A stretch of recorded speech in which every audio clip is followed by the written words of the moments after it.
She thought he was just another quiet customer, until one simple question unlocked a past she thought was gone forever. In the heart of Chicago, a young waitress serves a stranger who feels oddly familiar. But when a single melody connects their worlds, she discovers the truth that changes everything.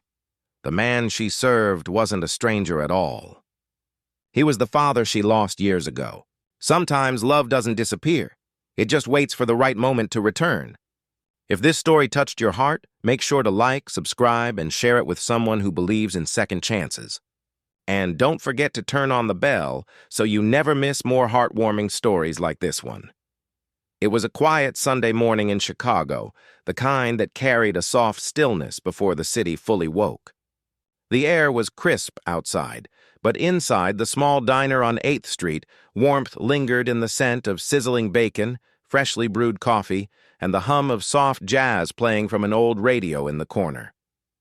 The walls were lined with faded photos, soldiers, families, smiling couples, all memories of customers who had come and gone through the years. Clara Bennett, 26, moved between tables with practiced grace, her blonde hair tied in a loose bun, her apron dusted with flour and coffee stains. She was a familiar face to the locals, the girl with the tired eyes and the kind smile. Since her mother's passing 8 years ago, she had worked here full-time, finding comfort in the routine, the regulars, and the sense of belonging this small diner gave her. But beneath her calm surface lived a quiet ache, one shaped by a childhood memory of a man who used to hum a soft tune as he tucked her in at night. Her father, the man who left when she was just 6 years old. That morning felt like any other. The clock ticked toward 10, the light from the front windows casting golden stripes across the tiled floor. She refilled an old man's coffee, laughed politely at a joke from a truck driver, and wiped down the counter with gentle rhythm. But then the door opened, and the small bell above it chimed. A sound she had heard thousands of times, but this time, for some reason, it made her look up and pause.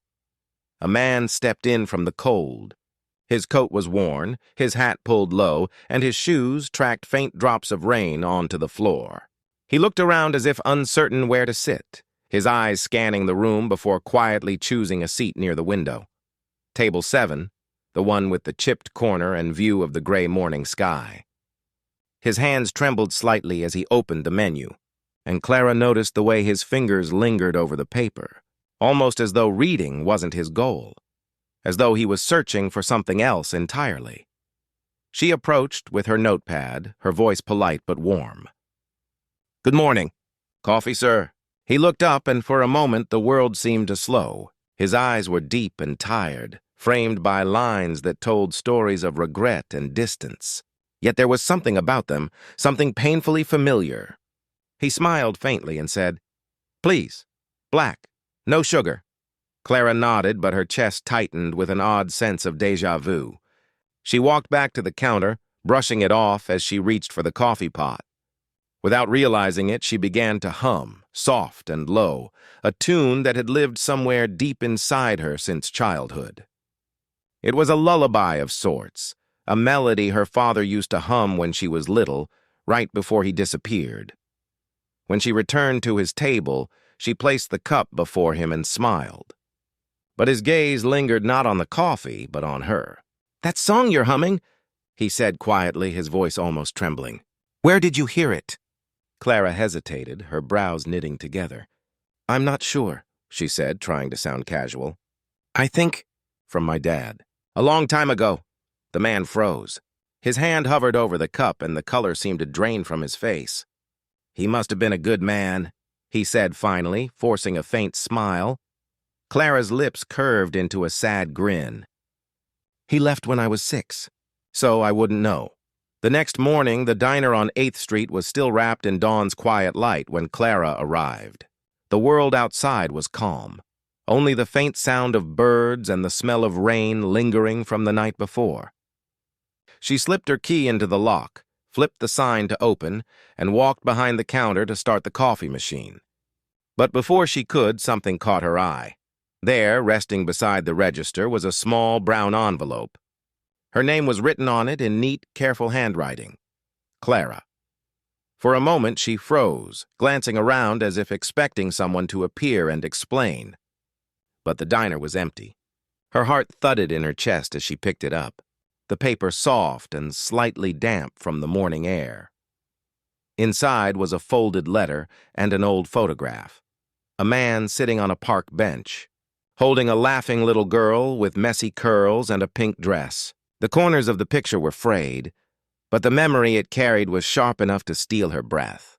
It was her, and the man beside her was him. Her fingers trembled as she unfolded the letter. Clara, I came back to see you not as the man I was, but as the one who spent years wishing for one more chance. I didn't have the courage to tell you yesterday. I didn't deserve your forgiveness, but seeing the woman you've become gave me peace. Henry. Her vision blurred. Tears slipped down her cheeks before she even realized she was crying. The words sank into her chest like a whisper she had been waiting a lifetime to hear. The man from table 7, the quiet stranger with the trembling hands and sad eyes, was her father. She stumbled toward the door, pushing it open, her eyes scanning the street outside. "Dad!" she called, her voice breaking against the morning wind. But the sidewalk was empty, just the hum of traffic in the distance and the flutter of a newspaper caught under a lamppost. A paper coffee cup rolled slowly along the curb, carried by the breeze as if echoing his quiet departure. For a long while, Clara just stood there. The city continued to wake around her, the honk of a car, a bus pulling up, footsteps passing by. But to her, the world felt still, suspended between loss and understanding. She clutched the photograph to her chest, whispering through tears, "You found your way back." Weeks passed. The diner returned to its usual rhythm, filled with regulars, coffee orders, and the laughter of strangers. But now, on the shelf by the counter, sat a small wooden frame, the photograph of her and her father. It became a quiet reminder that sometimes love doesn't vanish. It just finds its way back when the time is right. Then one afternoon, as the sunlight spilled through the diner windows, a delivery arrived addressed to Clara Bennett. She opened it carefully. Inside was a framed sheet of piano music, its title written in elegant script, Clara's Song. At the bottom, a short note read, "For my daughter, who taught me that love can wait a lifetime and still find its way home." Clara pressed her hand to her mouth, a soft smile breaking through the tears. That evening, when the last customer left and the lights dimmed, she sat by the window, the same window where her father once watched the rain. She began to hum again, softly, the melody that had connected them across decades. Only now it wasn't a song of sorrow, it was a song of peace, a reunion written not in words but in music, forgiveness and love that had finally come home. He looked down, the steam from the coffee fogging his glasses. For a long moment he said nothing. Then, in a low, almost broken voice, he whispered, "Sometimes people leave not because they stop loving, but because they don't know how to stay." Clara blinked, confused by the sudden heaviness in his words. She opened her mouth to ask something, but before she could, a voice from across the diner called her name. "Clara! Can we get another pot of coffee here?" Pulling her back into motion. By the time she turned back, the man had taken a sip and was quietly staring out the window, lost in thought.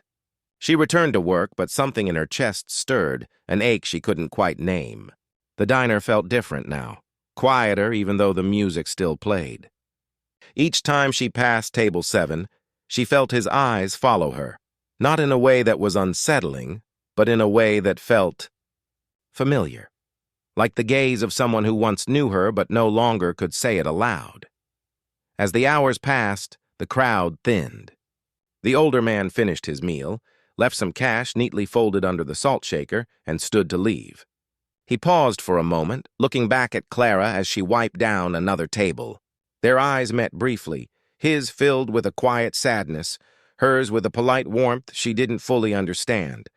Then he nodded once, a silent gesture, and walked out into the cold Chicago air. When Clara went to clear his table a few minutes later, she noticed something odd. The napkin by his plate had faint ink marks on it, lines of music scribbled by hand, notes that matched the melody she had hummed earlier. She froze, staring at it, a chill running down her spine. Her throat tightened as she whispered to herself, "That can't be." But deep inside, something told her she had just served coffee to someone she thought was gone forever. Outside, the rain had started again, soft and steady. Clara stood by the window, watching as the man disappeared around the corner, his gray coat fading into the mist. A part of her wanted to run after him, to ask who he really was, to hear him say her name. But another part of her couldn't move, couldn't breathe. Instead, she stood there, gripping the napkin with trembling hands, the melody echoing in her mind. The same melody her father once sang to her before bed.